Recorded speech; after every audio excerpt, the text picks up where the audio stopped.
Well, hello everyone and welcome back. It's the Summit 3 America Qualifier Phase number 1. And today we get to find out which two teams are going to make it into Phase number 2. Lots of numbers coming at your face, but that's how it goes. And we just saw Team Tinker decimate Voidboys in game number 1. Now it's match point for them. All they got to do is win this one, and they move on to Phase number 2. Yeah, that's right. Team Tinker, one win away from making it happen. The Voidboys, a tough game to get things started. So much so that I got a stain on my shirt and I had to go change. It was that scary of a match. Like, oh. Whew, I just started slobbering all over the place. So we'll see. I don't think it was an out draft, though. That's the big problem. It was kind of an outmatch in that last game. So let's look at this draft, see what they have in store. First pick troll for Team Tinker. There's that Vengeful Spirit again for the Voidboys. They first picked it last go around, if I recall. And now they'll take the Shadow Fiend. A little more or less the same of what we get before, so now we get to see Team Tinker if they want to build around this attack speed. Get the Wisp and Tiny! That's what I'm talking about! KotLGuy, we said it yesterday, he plays a pretty good Wisp, and, well, I know that my boy Ush plays a pretty good Tiny. Sounds like a match made in heaven. Whoa. Peanut butter and jelly, we just got to put them on some bread. Alright, well, maybe that Enigma could be that bread. Never mind, forget it. Not happening with Enigma in the game. You know what, though? In all fairness, Pink Panda, or Way 2, he played a really good Enigma last time. He did. They tried to thwart his jungle a little bit. They did. But he just went to the other side and was like, I'll find farm there. He did. They did. They all did. It was a good Enigma. It was a good game for it as well. He, even though he died early on from that rotation to the enemy jungle, it was still well worth it. He got a lot of farm out of it, didn't have to waste money on sentries, and ultimately that death didn't really do that much for the dire side. Sure, they got a kill, but still some space was created in the other lanes were A-okay, just fine. Should be a pretty good game for the Shadow Fiend. Sniper's already been banned out. Maybe Viper gets picked up, but I reckon that Troll will most likely be the mid laner. A little ambiguous, could put him in the safe lane. It could still be a Wisp Tiny if the Voidboys don't ban it out here. You never know. Yeah, I guess you never know, but we'll see. It was funny yesterday, we were talking about none of these teams care for it, but then we did eventually see it pop up at least one time. I mean, it would be pretty greedy, but you could go Wisp Tiny mid, safe lane the Troll, Enigma jungle, and then get yourself an off laner, you know, a Clockwork, what have you, and you've got yourself a draft. I mean, they got to feel pretty confident. It felt like everyone was able to hold their own. They just trusted that each of these players had their good individual talent and would be able to really thrive in their lane, and they showed it. Ush got what he wanted out of his. Koikfa held his own in the mid lane. Way2 did his thing in the jungle. Bulba had a bit of a hard time, but he didn't feed anything over. He just kind of dealt with the situation and eventually found his way. And Voidboys, they kind of got lost in the mix while Patsol was trying to farm it on up, so I'm curious for Voidboys as well if they're going to change their playstyle now and just not put so much onto the back of Patsol. And if Patsol wants to go more of a get involved, fight-oriented kind of a hero, I don't know if it's going to be that Lycan or a Slark pickup, but something more than just kind of a rice farmer, if you know what I mean. Yeah, well, looking at these next bans, Brew as well as the Earthshaker taken out by Team Tinker, both very good in terms of dealing with the draft they've picked up for themselves. Earthshaker, good against the Enigma in general, great at disengaging. Rubik also could be a possible option. Rubik would be nice for Voidboys. Actually could be pretty good for either side, to be honest with you. Yeah, could be a good Rubik game in general. Voidboys thinking about this fourth ban, though. They've already taken out the Bristleback. Hard to ban against Tinker right here. I mean, you got to consider something along the lines of that Wisp Tiny like we talked about. I would be tempted to ban out the Storm Spirit, seeing how well he played in that last game. Seemed to be something they had trouble dealing with. Maybe this go-around they could pick up something with a little more crowd control, like grab the line for themselves if they're worried about the Storm, but they take out the Clockwork. Okay, just trying to limit the off-laners for Team Tinker. I think Tinker, a safe pick would be that Lion. You know, if it's the same sense of how, like, during KotLGuy's Cloud9 days, whenever a Vengeful Spirit was there, they would just take it and give it to KotLGuy. It wasn't worthy of a first ban, but it was always worthy of a first pick. And if they could get it in that first pick, they would, so they just have it for KotLGuy. Vengeful Spirit already being snagged up from Voidboys, and obviously with the drafting style Tinker have, they've reserved some of the supports to maybe later in the draft. The Lion's still there. It's still a formidable option, regardless of what you're going against. I still feel like it's something they can easily fall back on here. But Voidboys are the ones with the next pick. They could round out their support and get that, you know, Rubik if they'd like, if they want to go more aggressive. But hey, they're going to stick with their name. The Voidboys get the Void, Zyori. Oh, the hype is real. All right, the no-face Hammerhead. He's going to be picked up here. Probably the off lane, though, of course, could be their position 1 for Patsol. Patsol, is he a Shadow Fiend player? Is he going to be their mid Shadow I Fiend, think perhaps? I want to say that this is an offlane Void and beyond on the Shadow Fiend, and they have yet to get Patsol's Okay. hero. Well, That there's would be that my lion wager, you were but talking it could be about. a safe lane farmer. But yeah, so KotLGuy, they give him his lion hero. That's just kind of a safe thing to do, and then they could see Voidboys what they're going to get on the back end of their draft, which is a little more crucial. Then they can get an idea as far as exactly what role this Void will be in, and maybe what they might do for the late game, and they could just kind of build around that. All right. So Voidboys, do they want to build around the Chrono or not? And this is one of these kind of strategies that's fallen out of flavor, especially the off-lane Void. The big issue is you have to fight around the Chrono. And it just has such a long cooldown now. He's not the same hero he once was. If you get an Ags, if you get to level 16, sure, the Chrono doesn't feel that different, but at level 1, it's an over 2-minute cooldown. That's a long time, and teams, they know the Void well, and as soon as they see that Blueberry pop out, the Thunderdome, they'll punish it. I wouldn't mind seeing a Witch Doctor here. Could be picked up. Works Good pretty nice with doctor. a Faceless Void. You know, it's not like as it used to be where you could just drop the ward in the middle of the Chronosphere, but you could still make it work. Well, they go the Abaddon, complete it's gonna opposite. be pretty defensive here. Yeah. So this could be an Abaddon who's looking to play the behind the back babysitter here for Shadow Fiend and potentially their safe lane farmer. And you know, when you have a fair battle lockdown, we saw it last game. KotLGuy on his Lion, he was all over the place. He was making ganks happen. He got the setups, and if Abaddon's going to be able to kind of tail him, then he's going to prevent him from getting those early picks. So maybe they're just anticipating a bit more aggression coming out again from Team Tinker, and they want to have some backup. Team Tinker thinking about this 4th pick. They need 2 more cores. It's the Brood Mama. So far, Voidboys have pretty much nothing to deal with her. No, they don't. No lockdown, no big creep clear. Yeah, you can sort of shadow raise the little baby spiders, but he's going to be busy mid lane. He doesn't want to deal with Brood. Yeah, that's not really an option. So they could flip the script, put Void safe lane, grab up something still for the off lane that could work. Legion Commander, if they don't ban it right here, and grab something else instead. But for safe lane farmers that can also help against a Brood, that's a tricky situation right there, because they got to make sure they have sentries in order and some way to deal with this Brood Mother. That's a tricky one. Yeah, I don't know. This is already a tough draft. I mean, you can jam an LC in here if you want. Like you mentioned, not the most synergy with the Void. This is a really tough last pick. Team Tinker. This is where we talk about the Pugna.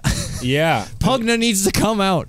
Well, Pugna works good. The ward is good against Enigma. Casting his big ultimate. Troll's a big physical damage dealer. You have Decrepify you could use defensively. And I would stop love him to from see the running out. Pugna. Lion costs a lot of spells. He could kill himself with a ward. Brood gets blasted. You take out the little Spiderlings easily with your Nether Blast.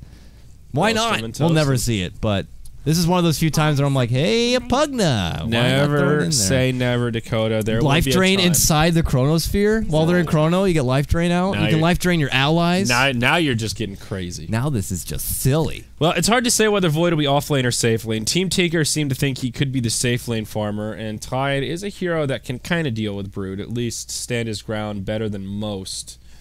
I still think it's Bounty the Hunter, off-lane maybe? Void. Bounty Hunter, you can harass the Enigma jungle quite a bit. You have track for Brood. I don't think they can do the Enigma. But he can do or the nothing on Bounty Hunter here. Chronosphere. If the Bounty Hunter goes on the Enigma, if he messes up once, if he dies once, it's just over. And that makes their already kind of weak lanes even weaker. You've got Abad and Venge who aren't really the best laners. Venge great for moving around, ganking, but limited by that shorter range. She ain't quite on that same level as your Skywrath Mage. I don't know what Voidboys take here. This is a tough last pick. I don't know if they've already know and they're just sweating the clock here, but they're going to go Timbersaw. Okay, great wave clear. Good mobile. Tough against the Lion. Yeah. Very good hero to deal with. Not good against a lot of lockdown or silence, but still okay against the Brood. You've at least got the AoE to try and clear out. playing? Patsoul must be playing the Void. Yeah, or the Shadow Fiend. It's one or the other. Probably the Void though. I wager he's going to play it like a safe lane farmer, like we saw TC used to do when he was on fire or sneaking next assassins. Yeah, I mean, Carry Void can still be quite potent. Even get the early Battle Fury we see sometimes, just to really bring up the farm quick. I mean, what's nice about this draft is it's not a wombo combo team that has to play around the Chrono. They can use the Chrono to find kills, pick up whatever kind of action they need to, but Void can still fight without it. Especially if he gets like early Mask of Madness, goes into a Maelstrom, gets those big damage items. he can still carry quite well here. The most important thing is Team Tinker need to pick Tinker here. So Tinker get Tinker, and Voidboys get Void. Well, Tinker's been banned out, so that's not happening. They really banned out Tinker? Are you kidding me? They just ruined a pinnacle point in Dota history. The Void versus the Tinker. Well, wow. This could be the only time that you'll see these teams square off in this capacity. Well, safe lane farmers, I mean, they can go Dirty Dog and go Lycanthrope at this point. I mean, they have so many options here. There have been pretty much no carries banned out. This is what I imagine being the Ush hero more than likely. He's done Naga, he's done, like I said, Drow, but there's not a lot of range except for the Troll Warlord and that kind of... I mean... It doesn't deal good with gap closers like Faceless Void and Timbersaw. Still, Drow Troll is really Storm Spirit potent. crazy to go for again? They could try it. Not a bad Storm game. Silence good against Timbersaw. Maybe a Doom? I think they'll take something more mobile than the Doom for sure. It could be the Storm Spirit pick again. It worked so well for them last go around, and this is also not a particularly great game for Voidboys to go up against the Storm Spirit. You've got the Chrono, but you're not always... You can't really rely on that to lock him down. They take the Morphling, so this is exciting here. Well, they have one of the best space creators in the game with Broodmother, as long as they have their handfuls with what looks like the Bulba Brood, which we don't get to see very often. They'll be ignoring the Morphling, but it's Quakefa picking it up. Yeah, what's fun here is maybe this will be the mid Morphling, which is a bit different from that safe lane morph, which we saw Pat Sol attempt in the last game. Similar flavor, but you do have access to runes. You can get a little more active, easier for supports to roam over. So this is the kind of Morphling style where you can kind of snowball a little bit more. Pat Sol seemed to be going for that more classic style with the Lincoln Sphere first. He had a Perseverance when that game ended. I would be surprised if Quakefa does the same build here, partially because it's not a good Lincoln's game. It's basically just your magic missile. But that mid Morphling is a bit more combative. Maybe a fast Yasha, that early Mantis style, could come in handy here. It's a support Morphling, I feel it. I wish, dude. Support Morphling is so legit. It sounds like no, dude. It is. It sounds like such a joke. Have you seen tried it out too. I tried it out. I played it. The thing is it feels like it just kind of gets hard at that point, and you're just built around the stun. And but you it's got a to mega stun, but dude. In these kind of games, mega stun. I know. As long as you have good follow up with it, and someone on your team you can capitalize on that kind of a stun, it's good. But outside of that, 4.25 second stun at max strength, dude. That is gross. It's hard to bring down, which is always nice. Yeah, and you're super tanky. Yeah. I don't know. I think that's one of those like silly things that people make jokes about that is surprisingly legit. I got wrecked by it in a pub game. I talked to Winter about it, and I don't know. He loves it. He is convinced that support Morphling will happen at some point in Dota's future. But that is not the Quakefa way. Quakefa, as we anticipate, will probably be the mid lane setup there, doing a little bit different than your Pat Sol flavor. And with all the pressure probably being on this Brood in his early game, I wager that he should be able to get free roam, but we'll have to find out here. This is game number 2 of this best of 3 series. Team Tinker already up 1 match in what was a decimation of Voidboys in game number 1. They're looking to do the same here. With a win here, they qualify for phase number 2 to go against some of the bigger named NA teams, your E-Hugs, your Complexities, your EGs. But they got to get through Voidboys first. So leading out introductions, Team Tinker's side on the Dire, it's Pylai. He's going to be doing a repre on his role of the Lion. He was so mobile in the last game, and it certainly paid off. Quakefa going to be going to the safe lane, it looks like, on this Morphling along the mid lane. We got Ush, who's going to be playing your Troll Warlord. That's Chris Ush, the Usher one, the dankest of memes you've ever seen in your goddamn life. Pink Panda is going to be playing your Way Too Sexy, or Pink Panda is Way Too Sexy, going to be playing your Enigma, rather. And Flo, Aunt Flo is Polba. Bottom lane, he's going to be playing your Brood Mama.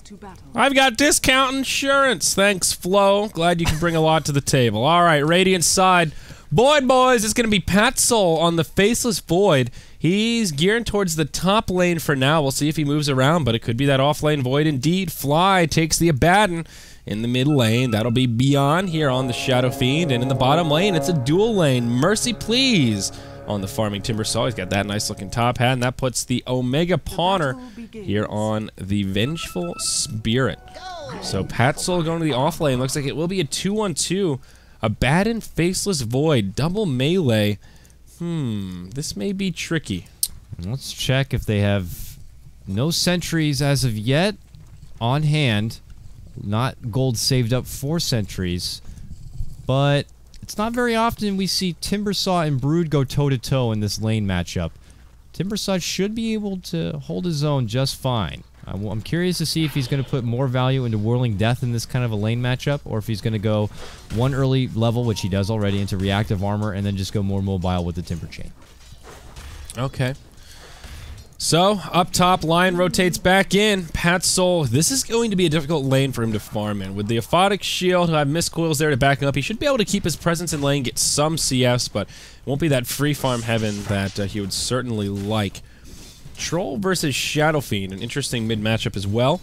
Whirling Axes make things a little more difficult for the Shadow Fiend, but can still CS just fine with the Shadow Races once he gets his bottle out. Well, Ush plays a lot of Shadow Fiend mid, so he knows what to expect. He probably knows what Beyond could be going for here and just trying to make it his own. He's already got the creeps by the tower. Top lane, though, early harassment on the KotLGuy. He gets the stun off on the Pat Soul, who's going to take a few right clicks there from KotLGuy and will step back. Pat Soul feels comfortable being able to go out on his leash and deal out the extra bit of harassment. He has a bad nearby just in case things get a bit hairy. And because of that, KotLGuy is going to be eating a lot of early punishment whenever he tries to zone. Definitely. I'm curious how well this off-lane Brood will do. Looks like early farm not really going so well. Mercy Please off to a really good start. Brood only with a couple of last hits, but I guess we're early on. Don't want to read into it too early. I haven't actually seen this matchup, sort of like you were talking about. I'm not sure who gets the edge as they level up, because Timbersaw, sure, he gets more damage, but Brood doesn't really get that momentum until she starts hitting that level 3 or level 4, level 5 type area when she can actually get a lot of spiders out. Typically, level 3 and getting a Soul Ring, that's when you really can begin to work. That's the bread and butter zone right there. And Brood is one of those kind of heroes that can put together an Orchid, which an Orchid against a Timbersaw would be nice. So maybe as these heroes progress and itemize, Brood could get the upper hand. But we'll have to see. Timbersaw is also one to be one of the best snowballers in the game. I always like to ask the question to some of my Dota nerd friends as far as if you could pick one hero to be the best in the world at, let's say, and that just no matter who you play against, no matter what kind of setup you have or what game you're in, you're just always the best with that hero. I always like to say Timbersaw. He's just so freaking flashy. He's like a crowd pleaser. When he dominates and you get your ass beat and rampage from a Timbersaw, you're just like, wow, that guy, he beat my ass. There's no other thing I can say about it. He was all over the place and he beat my ass. It is a very satisfying hero to kill people on. I will definitely give you that. But a much more quiet early game than we saw in the first match. At this stage of the game, in Game 1, Team Tinker was already ahead by like 4,000 gold. Here they're up by a mere 300, about 1,000 experience. XP lead is about what you would expect with a dedicated Enigma in the jungle. Dire Side is a little bit faster in terms of his jungling presence, so already halfway through level 4, keeping up with this mid lane pretty effectively. That standard that we're talking about, Enigma Dire Side, the Zai special. He's got Mud Golems, unfortunately, over here, but he is on good timing, level 4 at just after 3 minutes in. In fact, he's almost level 5. And he's at an uncontested jungle, so that's pretty much one individual on Team Tinker who have just really succeeded in, quote, their lane setup. So how's the Void versus Morphling farm? This is maybe one of the more important lanes, as it'll be a bit more telling of how this mid-game erupts. Void picks up the early Orb of Venom to go with his Poor Man's Shield. Only 12 CS compared to the 18 of Morph, so KotLGuy certainly finding the better of it. And this is one of the problems with the Abaddon, as we talked about during the initial lane. Sure, it's defensive, you can keep people alive, but you can't really zone them out. You can't stop this Morphling from last hitting or making Pat Soul's life more tricky. You'll see him get kind of aggressive here. Gets an Aphotic Shield on himself as the supports have rotated out of the lane. KotLGuy getting bullied a little bit, but not to worry. They are rotating back through.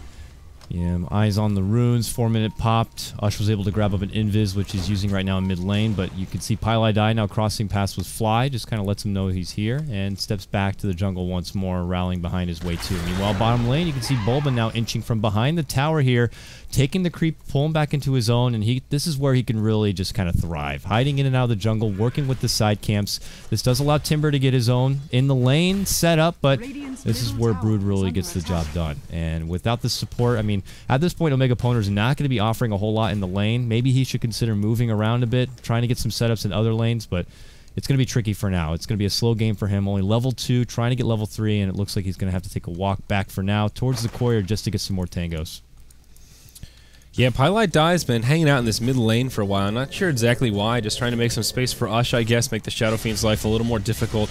Had a pretty even slugfest here in the mid. Ush pulling ahead a little bit as Shadow Fiend had to walk or go back to the well, but farming close to each other there. It is really the Enigma that's tipping the scales here, Dakota. Everything else is about on point. Still no first blood. Gold lead is increasing for Team Tinker, though, now to about 1,200 with Experience Edge, pushing the envelope at about 2,000. You know, making it going beyond. There's KotLGuy, the classic from the dark, and that first Nightfall tries to make it happen this time. It does not work out like it did in the previous game, but here comes way too in from behind. Malphite's going to connect on Beyond. Beyond sees it, steps back now, thinks he can take it, and he will. Just a right-click raise combo is all it takes to finish off Way 2. Felt like a bit of a miscommunication there. Ush was on the way out as Way 2 was coming in.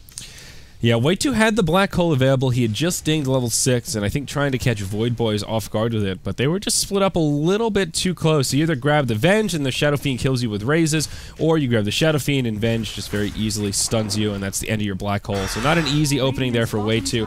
Up in the top lane, KotLGuy initiated on. Okay, Waveform back to the tower. He'll be just fine. Almost level 6. Pat Soul, something like that happens again, and he has his Chronosphere at the ready. Things could go pretty different, but just bouncing on Way 2 in this Enigma play, it could be a hard game for him. You know, when you get your Enigma going into a Vengeful Spirit, regardless of BKB or not, things could be a bit of a trouble. But Ush is going to be going down in the mid lane. For someone that knows Shadow Fiend quite well, just underestimating the raise damage there, it looked like. It was just a quick twofer with Beyond and enough burst damage to blow up the troll. Look at this, and it looks like Pat Soul's also gained control of this top lane. Quick was forced to wait and watch him take down the CS. Pat Soul's thrown together 28 and 7 CS. Quick was still ahead, though, at 33, but this Void's been able to creep his way into some good potential. Still trying to get that level 6. Grabs his power treads as Fly will make his return back to the lane. Would be level 6 if he wasn't sharing quite so much XP with his ally, but here they're going to go. A little bit of harassment here. Gets the bash early on, and Quakefoot could be no mana for Wave right now. And he's forced to shift up and morph into Strength. He's going to have to get the rotation to come. He does have a bottle charge, though. They could try to turn this around. Now the Malefice onto Pat Soul. There's your spike from KotLGuy. Black hole on 2. Pat Soul and Fly gonna get that first class ticket back to the well. KotLGuy gets a double as Team Tinker finally strike.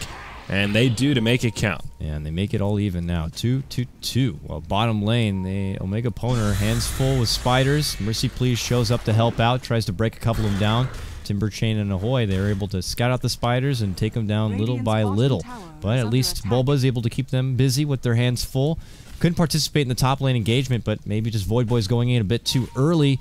Probably need to wait for Pat Soul to get that level 6 and have the chrono before they can engage like that. Yeah. Well, Shadow Fiend, now you're #1 on net worth after getting back-to-back kills in the mid lane. He is level 9. He's working on his Yule Scepter, and he is pretty big, bad, and scary. Team Tinker would be well advised to try and slow down his momentum a little bit. Flow closing in on the Hand of Midas on the Brood, so even though Bulba hasn't done too much in this bottom lane, he's done enough. Made a lot of space for his team, pulled the attention of 2 heroes down here as Venge has been kept busy alongside the Timber Saw. Timber farming very nicely, but at least the Brood is getting hers as well. Only about 600 net worth behind. But, you know, the other thing is Timber Saw kind of needs to stay down here. If he leaves this lane, this tower is going down very quickly, and Bulba can start pressuring the tier 2.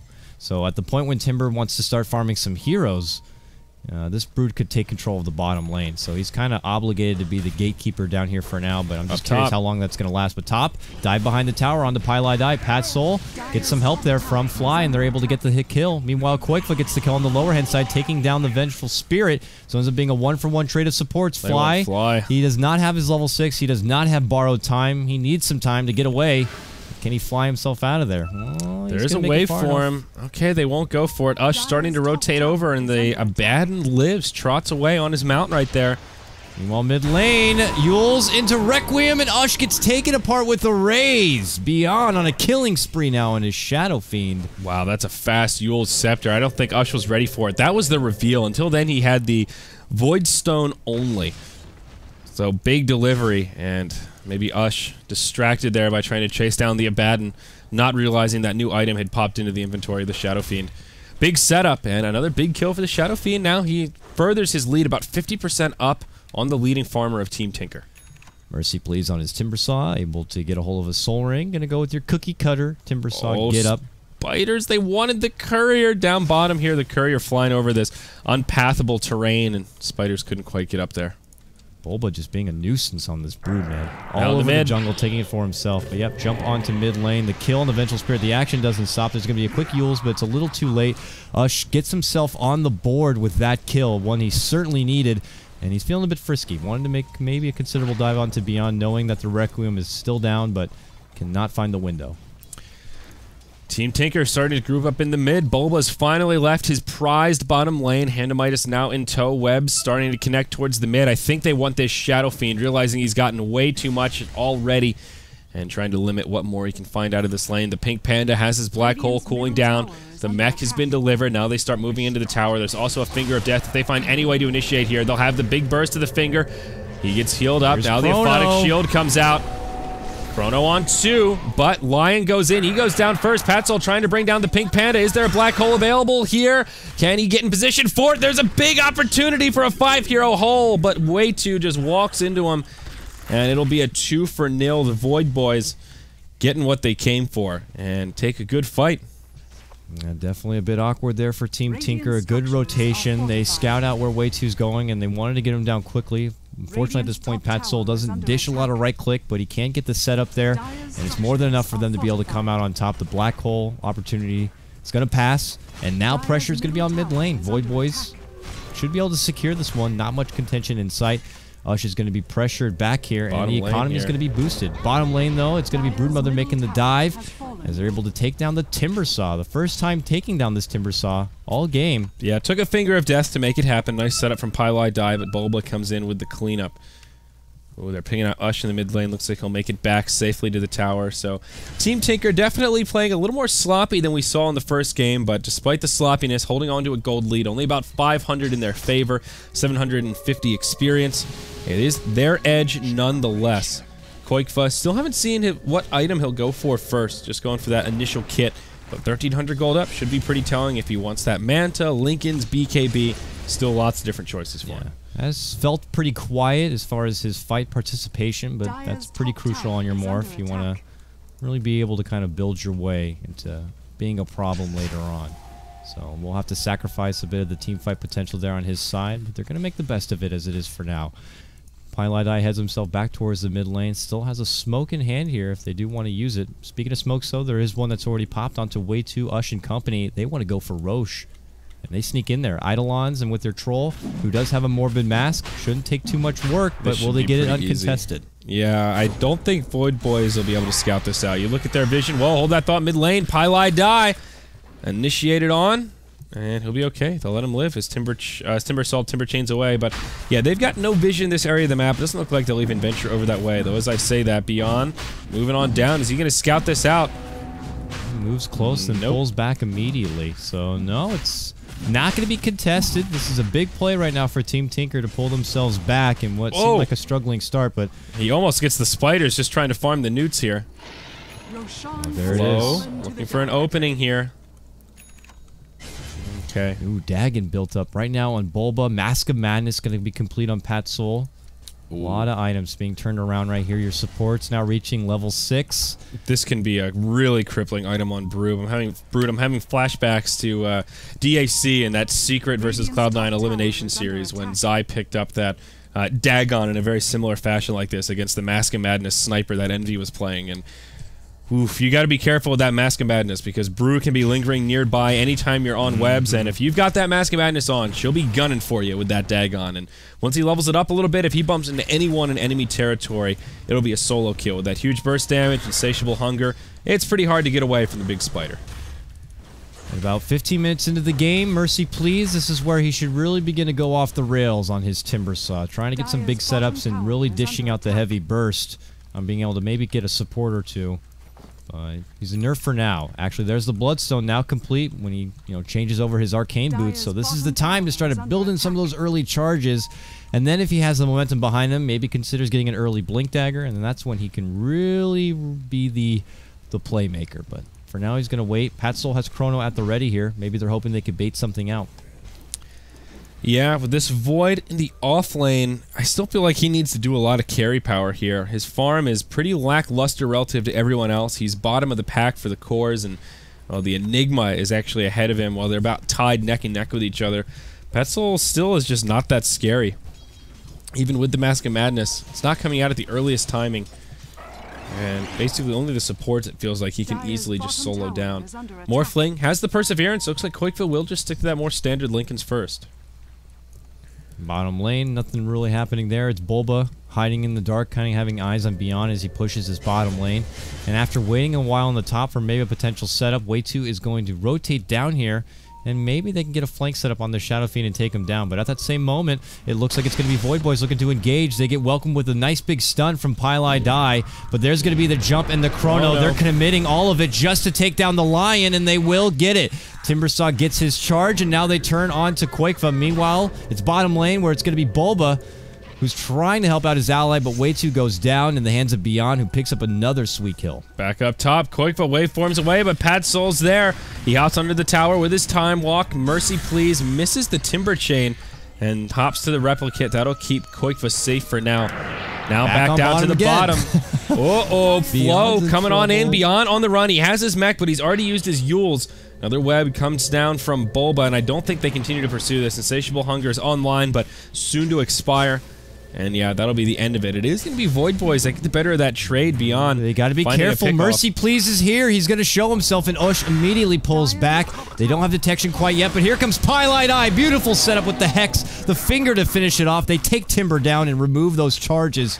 And that's a big grab early on for them. It's not over yet, though. Now Beyond initiated on. Flow without the Insatiable Hunger still going in. With that passive, only 1 point in it, but still the blind hurts Beyond. Do they have the damage to bring him down? They do! Brood Mama gets credit for that one. It'll end the dominating streak on the Shadow Fiend, give him a huge bounty. Now the Omega Potter.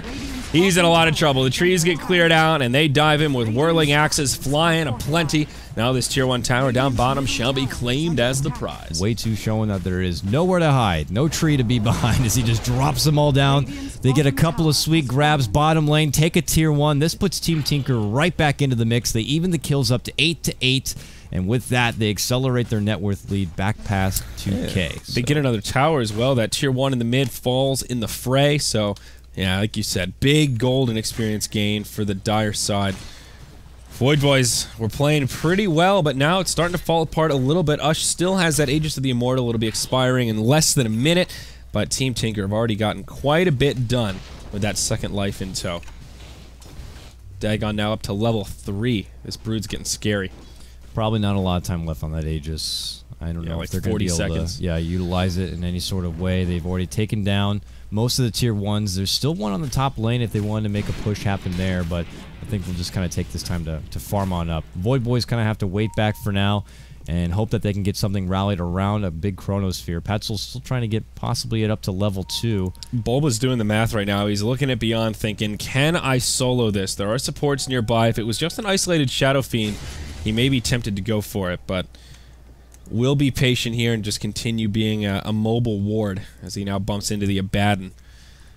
Alright, Voidboys grouped up is 4 in the bottom lane. And they'll leave the Void to continue farming. Patsol with an early Perseverance. Here we go, initiation up top, right onto Ush. But does he have the damage with the Timbersaw? He sure does. It's a dead troll. Very easy grab and setup. Good communication. Patsol starts things off as Mercy Please rotates into that top lane, and they get it done. Nothing much more to say about it. Just very nicely executed gank there on Ush, overextending a bit in that top lane, not anticipating the rotations to be there. And it looks like KotLGuy saving up to try to get a hold of an early Blink Dagger here. Still only with the Tranquils in the smoke. He's got about 1,500 gold, but he'll need some help here, probably from Way2 to get a few extra last hits in. Having that Blink Dagger for some good setups would be a very nice bonus here for Team Tinker in their arsenal. Yeah, Blinken's around the corner for Mr. KotLGuy's Morphling. Just about 1,300 gold up on him as he looks towards this recipe. Bulba will continue living up that Dagon. What's the troll working on? It's a completed BKB for Ush. So his life should get a little bit easier now. Won't save him against the Chronosphere, but still plenty of magic damage to be mitigated through the BKB. Voidboys, how are they doing in terms of itemization? Patsol going for the Battle Fury. All right, interesting. You don't see the Battle Fury Void too often, but it is a way to turbo farm. We'll see how it works for him. He will be very squishy, though, going very light on the stats with this opening. Yeah, I've seen it a couple of times as a first priority item, even over a Mask of Madness if it's a safe lane farming Void. And as I said during the draft, something I've seen TC go for. But he's going with getting some bonus attack speed first in the Mask of Madness, then following it up with a bit of a farm utensil in that Battle Fury. Very interesting, but he's definitely leaving room to develop into the later game in case they do have to contest this Morphling down the road. probably the smart choice, but let's see if Team Tinker are going to be able to take advantage of that while it's at its weakest, while they're still trying to make that Battle Fury and after it's freshly made. Yep, towers traded here. Tier 1s in the respective off lanes go down about simultaneously. That secures the Blink Dagger now on the Timber Saw. And Flow still just moving around the jungle, getting a good flow going here. Level 3 Dagon with 1,800 gold. Bulba's actually been pretty quiet with this laser that he's picked up. Still haven't seen too many pickoffs. I think that's mostly a testament to Voidboys, though. Grouping up, you see as they move through the jungle, they're very cautious about how they make this happen, and not giving the Brood any opportunity for easy pickoffs with the Dagon. But even if Brood is not finding kills, finding ways to zap them down, he's taking away their jungle farm, he's providing extra bits of vision and extra bits of intel to his team. He's just doing so much, almost just like an undercover spy. If he's not in there attacking and getting his quick hits in, he's still providing so much to his team on a Brood that cannot be stopped. But where it is at a flaw is that they would not have this Brood for the most part in most of these team fight engagements, but there hasn't been a whole lot of those. So it hasn't been too necessary. For now, though, Voidboys, they push the tempo here mid lane. They're going to add pressure on this tier 2 tower, and there's no Team Tinker in sight for contention. They're busy pushing down this bottom lane as well as the top. Yep, and it looks like they will hand this tower over. They have used their glyph. There is a Blink Dagger up on the Shadow Fiend now, as well as the Timber, and also the Lion was able to grab his on the Dire side. So a lot of long-range initiation. Pat's on the bottom lane. Mask of Madness on. He's got a Chrono. Perhaps thinking about having a go here, but Enigma is on the backside, ready and waiting with a Black Hole. The rest of the Voidboys trying to figure out where they'll come, and there it is. They'll TP in after Patsol drops the Chrono right onto Flow. Black Hole from the Pink Panda. Beyond blinks into it. It's a Black Hole on 4, but there's just no follow-up damage. It's just a dead Enigma.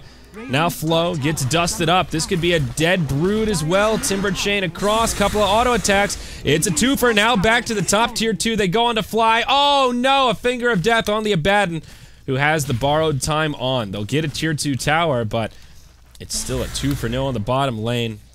A little bit of indecision there coming out from Team Tinker. Yeah, it looked like at the start it was going to be a potential engagement, so I could understand why the Black Hole was being dropped with just the one canceled TP, and then it was going to be the 2 that connected, but what they didn't anticipate, Shadow Fiend coming in from behind, blinks on forward, sets up a beautiful Requiem right behind Way 2, and with only the 2 of them at work, there's just not much they can offer as a follow-up. So they go down, they take the exchange as far as adding pressure on that top lane and taking the tower.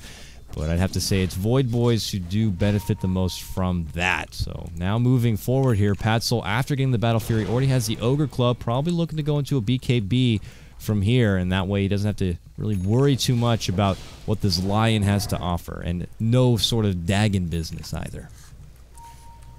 Well, Gem up on the Abaddon. This is pretty big for the Voidboys. They can start getting a little more map control. Now Brood will lose some of her dominance around this bottom quadrant of the map. Needs to be very careful, but of course it is a risk if they hand that gem over. This could get a little more topsy-turvy. Team Tinker's still farming very nicely though. KotLGuy now picks up his Yasha. Morphling starting to come online a little bit here. Troll has his BKB completed, but so does the Shadow Fiend. Oh man, they get a brief glimpse of Ush walking through with Invis. They pop the dust, which does land, but he is already too far out. He was toying with the idea of picking in on Roche rather, but Voidboys, they got their game sense tingling right now. They want Roche. Now they go into Roche. This feels pretty risky though. No Black Hole for 80 seconds. Maybe that's what their plan is. I think he just backtracked the frickin' Dagon right there from Bulba. Oh boy. Yeah. Roche falling quickly. If Team Tinker want to contest this, they've got to do it soon. They're starting to make movements towards the pit, but not really. They've got one split pushing top, one in the jungle. They let it fall. Ush goes in, tries to snatch the Aegis, won't find it, pops his BKB instead. Ush may be too brave. It's a defensive Chrono. He's got his BKB on, but it doesn't matter. Beyond's got a double damage and just lays into him. Now Flow on the high ground, stuck in a weird position here. Oh no, Brood Mama. And there's no other help on the way right now. KotLGuy's busy farming, taking away from the Ancients on the side of the Radiant, just doing his own split farm thing. Kel-style morphling happening right here for KotLGuy, not getting involved too much into the team fight, but the rest of the team... I'm not sure why Ush went in like that. Yeah, they're engaging middle. Maybe without the follow-up happening there, I mean, you got Way2 with his Blink and Black Hole, which is not ready to go. Yeah, no Black Hole. So they're making do with what they had. I mean, if Ush could have snatched the Aegis there, I guess it would have been worth it, but feels like a pretty high risk and relatively low reward play right there. Especially with a double damage on the Shadow Fiend. Without that double damage, maybe he could have lived a bit longer to at least make a play after the Chrono, but Double damage Shadow Fiend. You're not living through that very long. You saw he died pretty much in the duration of the Chronosphere itself. Yeah, very rough. But here we go. Now smoked up. Team Tinker looking to go back the other way, possibly onto Mercy Please. There's going to be the blink from KotLGuy rather. Gets the setup, saps some mana, sap his face. They get the job done. Good sure gank do. happening right there from Team Tinker to He take commits down suicide the though, Dakota. Not the best gank. Well, he loses charges. Yeah, he still dies. That's what's important, but they don't get the gold for it. Bummer. How did he get that off? It looked like the finger was going to be able to finish him, but just it looks like a fragment. Spamming that button. Yeah, maybe he had just a little bit of HP left. It was a pretty close call. I thought he died too until I saw the text, so I don't know. Or I thought it was a clean kill, rather. Well. KotLGuy is farming very nicely, though. He's only about 1,000 net worth behind the Shadow Fiend, and for Voidboys, they've got pretty good late game, but I think Morphling, Troll, and Brood will kind of outmatch them. Even though Brood is going for this non-carry build in the Dagon, he can still take somebody out of play pretty damn quick. Basically like what Beyond just did to KotLGuy. Blow him up, 100-0. Easy pickings there, 13-9. It is Voidboys that are getting some momentum, but Team Tinker is still holding on to that gold lead of about 2,500. Didn't catch it there, but more or less Blink, Yules, Requiem, nothing much more needs to be said about it. Your Lion's not going to be surviving. He will go down and be the sacrifice. So Voidboys get their other pick. And even though they bring in these kills and they kind of seem to have the upper hand and they take Roche and kind of come out on top in these fights, it's still Team Tinker with a bit of a net worth boost above them. Just kind of shows the dedication of farm that KotLGuy has been really pulling together for the rest of his team. But is it going to be enough? Plus on top of that, you got Bulba, who's had his Midas. Continues building up the farm, but how far can a Dagon Broodmother go at this point into the game? It's a good question, and time will tell. You can always just insta-give like the Vengeful Spirit, though, which is one of the good things about it, even though Venge will start to tank up a little bit. Even just getting the Shadow Feed down to half health to start off a fight can be a pretty valuable tool when paired with the Finger. Aegis up for another 2 minutes, but will be expiring soon for the Shadow Fiend. Not sure Voidboys will really be able to make the most out of it. Ush on his Troll, has the HOD, but now a Blink Dagger on him. A lot of Blink Daggers this game. 2 on the Radiant, 3 on the Dire. Lots of mobility. Lots of mobility indeed. Regular Peter Pan of a team right now. They will be able to knock down this tier 2 tower bottom lane. No one's going to stop us. Boom. Boom. Yep, it does get glyphed by Team Tinker. They're grouped up in the mid, but they won't be able to do too much damage to this mid tower without Voidboys having an opening to come back to defend. Alright, a pretty quiet game compared to the last one, though. Yeah, this one you can tell Team Tinker obviously not as dominant, not as comfortable. Ooh, a DD rune at the top. KotLGuy is going to snag that one up. It's time to fight, kids. Ush is ready to go. He's got a fresh 9-second BKB to work with. Ooh, plenty of times to get something done. KotLGuy's got an Eagle Song. I think he's going straight for the shotgun now after Yasha, skipping the Manta. And he'll have it in about 150 gold. Maybe that's what Team Tinker's been waiting for, to kind of get aggressive here. Replicate is down. Double damage at about half duration on the Morph as they hold the high ground in the Radiant jungle. Looking for the wraparound here, but Voidboys are smoked up themselves on the backside of their Shadow Fiend in the mid. I don't think Tinker are going to get anything out of this double damage room. Yeah, both teams kind of scouting it out, but they will be missing each other. As Voidboys check out the jungle. On the Team Tinker side, it's Team Tinker in the jungle of Voidboys. So unfortunate timing for both sides. Who's going to cross paths, though? Along the mid, Ush gets scouted out from beyond. Going to get put under the bubble. He does pop his BKB, but it doesn't matter. The right click is just too strong from both the Void and the Shadow Feed on the outside. Ush just too far from home right there. Team Tinker just aren't playing as 5. Voidboys are a true 5-man pack moving towards the high ground. You look at Team Tinker, you've got 2 in the bottom, 1 running around in the jungle. You've got KotLGuy farming up top. They're just not on the same page. And at this rate, it could start costing them game number 2. There is a buyback available on Ush. They've lost their tier 3 tower already. KotLGuy buys his shotgun. There is a black hole, but racks are exposed. This is do or die. You got to get in here, boys. There we go. Beyond gets blown up by the shotgun. They load up the 10 gauge. Lion goes down in exchange. Patzel uses his BKB, though. They know he doesn't have a great getaway, and they'll continue to pursue. Even a replicate gets put out onto the field. The Omega Poner will split into the other direction. 1 for 1 to defend the high ground. Okay from Team Tinker, but now there's creeps pressing in. They will catch the Venge. So they make it a 1 for 2. Another kill for the Morphling. All right. I think they were hoping for a bit more from that, though. Yes. They wanted to get a full like Voidboys takedown with the quick buyback and quick fight, knowing that Chronosphere was down, and then they got the nice takedown of Beyond. They wanted to take more names, but that's not going to be so easy. A lot of mobility, as you were talking about before on this team. Easy time walk out there from Pat Soul, and your Timbersaw, obviously, he's going to find his own way to get the hell out of there. That really hurts Ush's economy, though. There was a buyback used to make that fight happen. Now he is the lowest of the cores. Still ahead of the Enigma, but not feeling so hot. Now the bottom lane, Mercy blown up. There's that shotgun loaded up by KotLGuy. The Dagon to follow it up. More than enough damage. Wow, that hurts. Now you're starting to see the synergy come together. Yeah, it took a while to really come online, but you could see the potential right there. Serious cannon damage coming out. KotLGuy could lead the way. You followed up with your nuke from your Brood and the Dagon itself, and then things get pretty ugly pretty fast. As long as you're all together and synergized for a team that's kind of a hodgepodge of players that have been swapping rosters for who knows how long, being able to synergize and just get your crosshairs in line to focus one target like that could be a bit sticky, but they get it done there, and if they can continue to get the work done there on the prize target, whether it be your Pat Soul or your Shadow Fiend beyond, you know, it'll be a big advantage for them. Yeah, but Golden Experience graphs both about zeroed out now. Voidboys have completely busted this game wide open, getting that tier 3 tower mid, really helping their bottom line, but also putting Team Tinker at a disadvantage, forcing out that buyback. We have an even game on our hands here as we cross the 30-minute mark. Still a gem in that inventory of the Abaddon. And Void's Battle Fury hasn't really helped him farm that much. I mean, certainly it is a farm accelerator, but with Brood in the jungle, he hasn't been able to just turbo farm, kind of anti-mage style, work some stacks and get that huge farm going. Just a BKB, 2,400 gold to boot on top of it. Curious what he starts picking up as far as damage items. Mjolnir could be pretty good this game.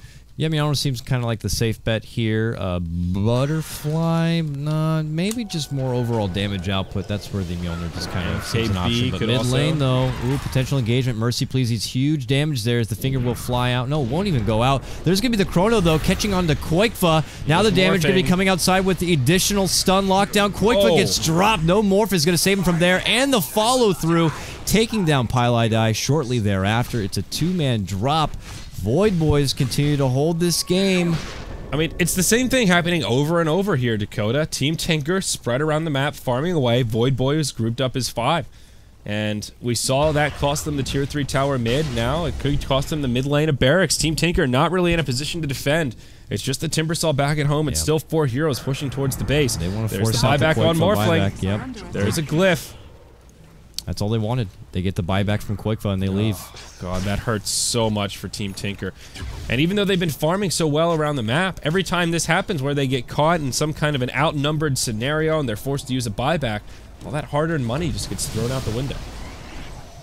There's potential there for Team Tinker, though. If they get the setup, they get the Hail Mary of a play. The Black Hole could get them on lockdown. You got Troll dishing out the ultimate, the severe right-click. We saw the big cannons, the pew-pew lasers that could be coming out from both KotLGuy and Bulba. They put that all together. They have devastation that could be dished out. But on the other side now, Butterfly going to be complete for your Shadow Fiend. I don't see a Monkey King Bar coming out anytime soon on Team Tinker. This Shadow Fiend could be a tough cookie to crack. Now remember, they do have the Hex online, though, which is a way to deal with that MK or that Butterfly. Tinker will get a small stroke of luck as they move into the Roche pit. They take it down damn fast. Voidboys in pursuit, starting to head that way. They'll bump into an Enigma replicate, but space created for the Roshan. That's an Aegis up on KotLGuy.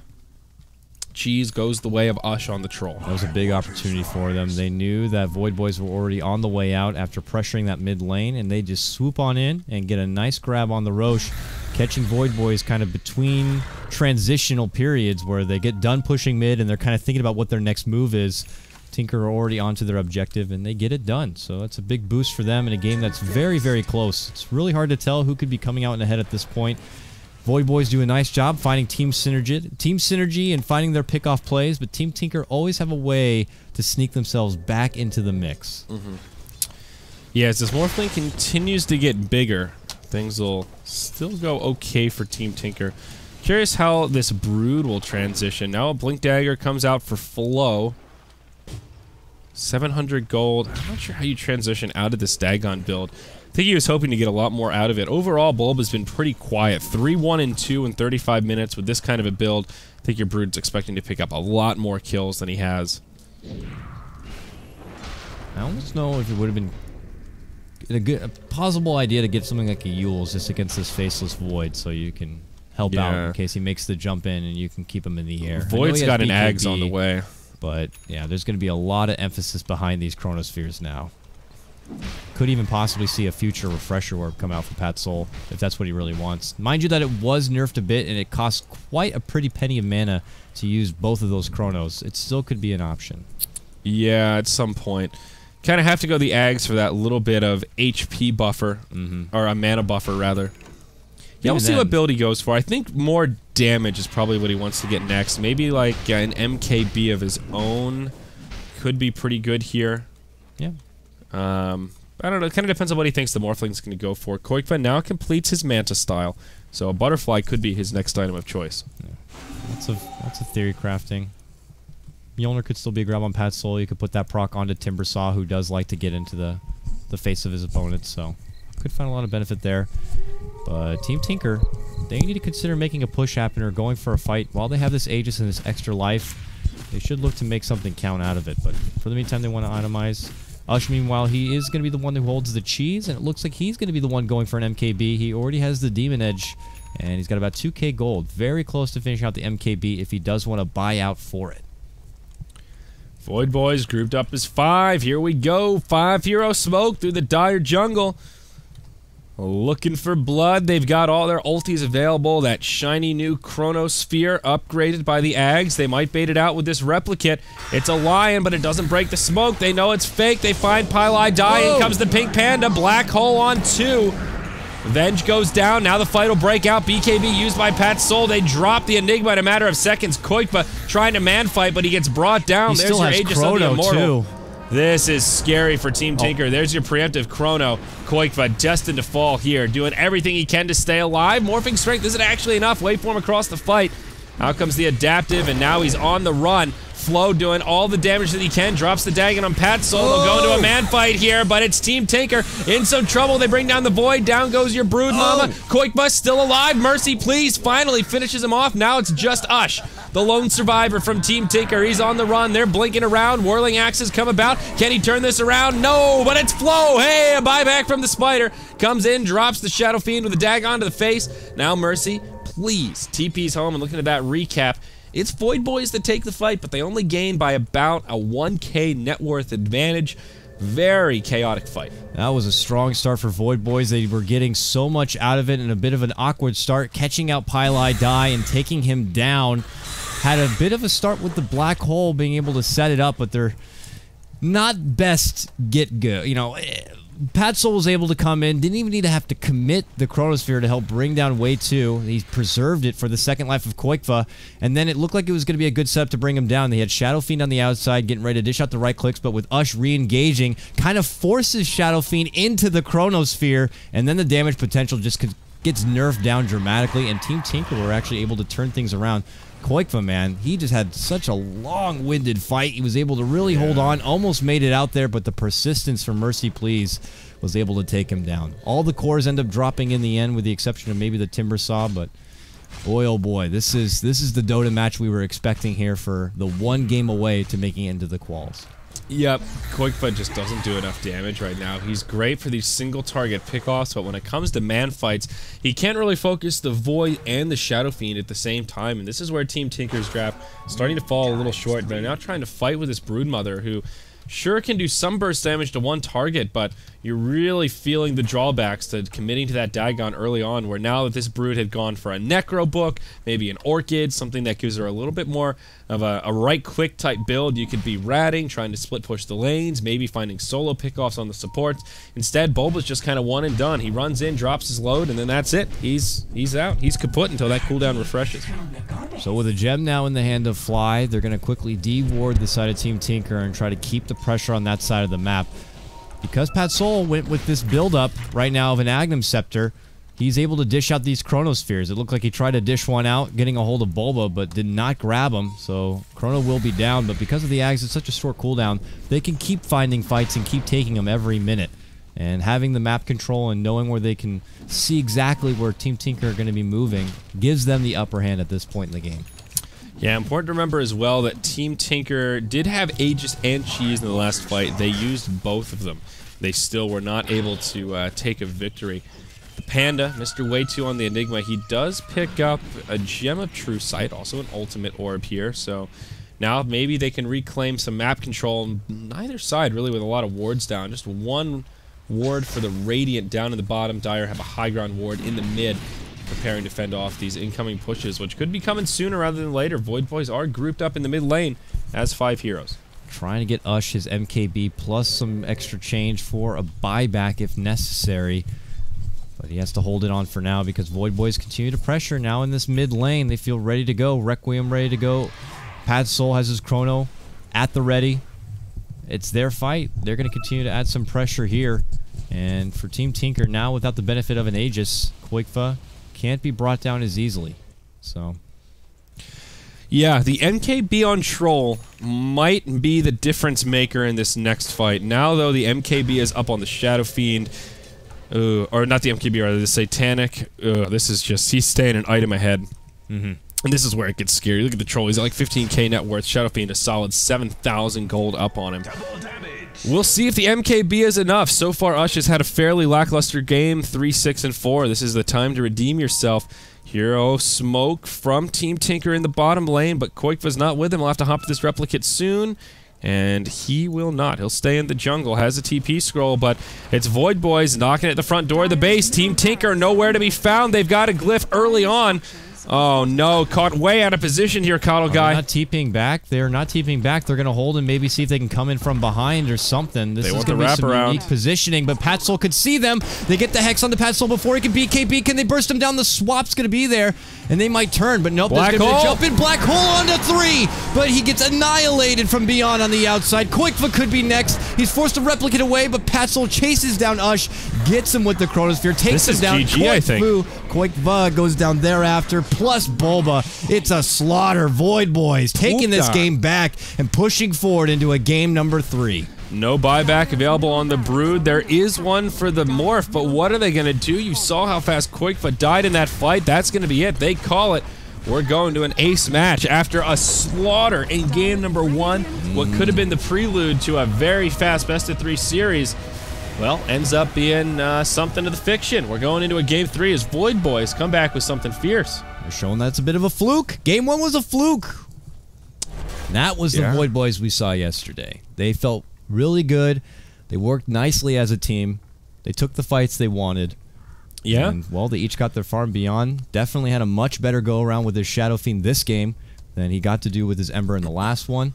And it just felt like, as a whole, they got everything they wanted. It wasn't like Patsoul did all the work and did all the footwork to get everything set up. It felt like his team was there and behind him. And they got the job done, while on the side of Team Tinker, it felt a bit all over the place. They had half-assed engagements on one side of the map, while the others were farming elsewhere.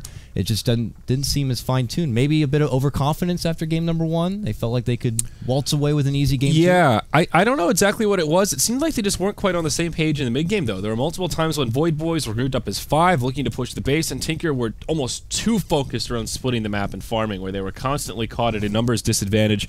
I liked the build from Bulba, but he just couldn't do anything with it. He ended that game 4-3-3. When you go for a level 1 Dagon as your, or a level 5 Dagon as your first item, you just have to get more kills than that. It's what it takes to make the item worth it. So we'll see. Comes down to this last game, elimination on the line. Yeah, we'll see which team's going to be moving on. The winner of this next match moves into Phase 2 of the America qualifier here for the Summit 3. That match is going to be coming up. I'm KotLGuy. That is Zyori. Catch it at KotLGuy and at Zyori TV on Twitter. And, of course, show your support here for Beyond the 7 by hitting that follow button down below. Anyways, we'll be back in a hot second with more Dota action coming right up.